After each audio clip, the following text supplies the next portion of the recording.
তিন শ্রেণী, আল্লাহ বলে 3 ধরনের ব্যক্তিকে সাহায্য করা আমি আল্লাহর উপর ওয়াজিব। কয় শ্রেণীর?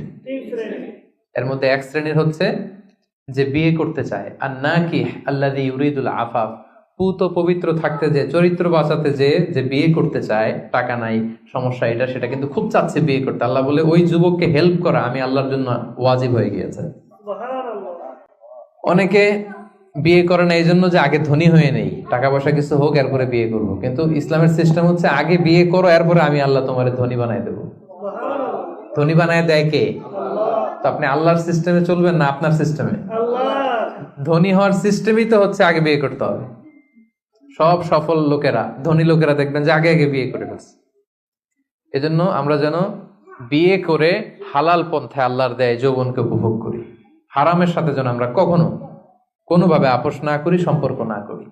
তাই 5ম নাম্বার ব্যক্তি হচ্ছে যাকে কোনো রূপসী সুন্দরী পাপ কাজের অফার দেয়, সে কি অফারে ওই কাজে সাড়া দেয়?